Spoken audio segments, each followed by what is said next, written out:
রমজানে এই বেসনের প্যাকেটটা কিনেছিলাম, কিন্তু বেশি ব্যবহার করা হয়নি। বাহিরেই তো ইফতার খেয়ে ফেলেছি। আর বেসন তো বেশি দিন রাখাও যায় না। তো চিন্তা করছিলাম যে কী বানানো যায়। ছোটোবেলায় আমার লাড্ডু খুবই পছন্দ ছিল। শুধু ছোটোবেলায় না, বড়বেলাতেও আমার লাড্ডু খুবই পছন্দ।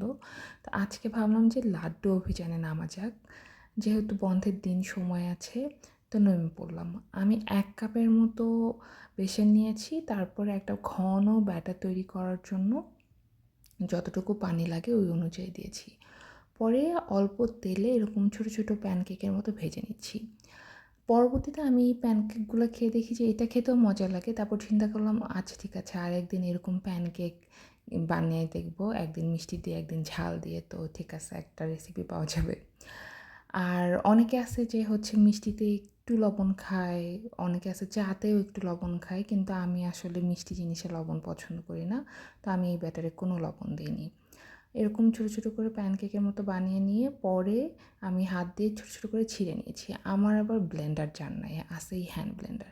তো আমি এইখানে করতে ধরে দেখি পুরো চারদিকে ছড়িয়ে যাচ্ছে, হচ্ছেই না। কি এক ঝামেলা!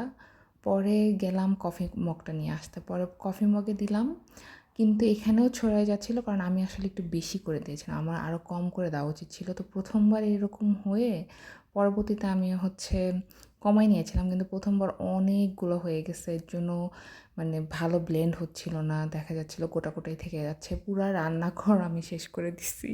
মানে এমন অবস্থা যে মশা মারতে কামান দাগা হয়ে যাচ্ছিলো। আবার ঘিও নাই, এগুলো আমার তো শর্টকাট পদ্ধতি। বাটার ছিল, বাটারটাকে গরম করে গলায় নিলাম ঘি। পরে ওখানেই চিনি দিলাম।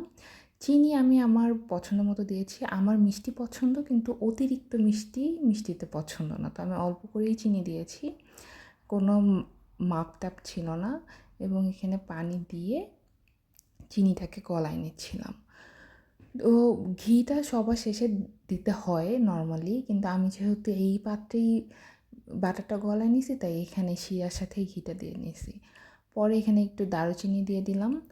বাসায় এলাচ ছিল না, এর জন্য হচ্ছে দারুচিনি শুধু দিয়েছি একটা ফ্লেভারের জন্য। পরে যখন চিনিটা গলে গেল আর পানিটা একটু কমে এসেছে, তখন যেয়ে আমি ওই প্যানকেকের গুঁড়াগুলা দিচ্ছি, এবং আমি ভালোভাবে নেড়েচেড়ে নিচ্ছিলাম যাতে শিরাটা সবগুলোর সাথে ভালোভাবে মাখায় যায়।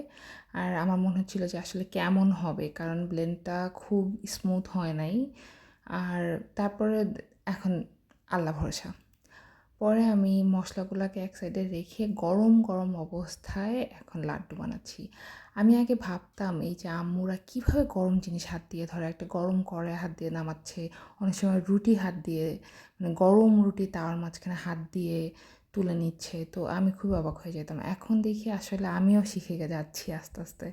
এইটা ছিল খুবই গরম, মানে চুলা থেকে নামায় মাত্র মনে হয় 5 মিনিটের মতো অপেক্ষা করছি, তারপরে এই গোল গোল বানানো শুরু করছি। তো যাই হোক, আমার কষ্ট সার্থক হয়েছে। এটা বানাতে আমার অনেক কষ্ট গেছে, কিন্তু সার্থক, অনেক মজা হয়েছে। আমার অনেক ভালো লাগছে। তো লাড্ডু অভিযান সার্থক হয়েছে।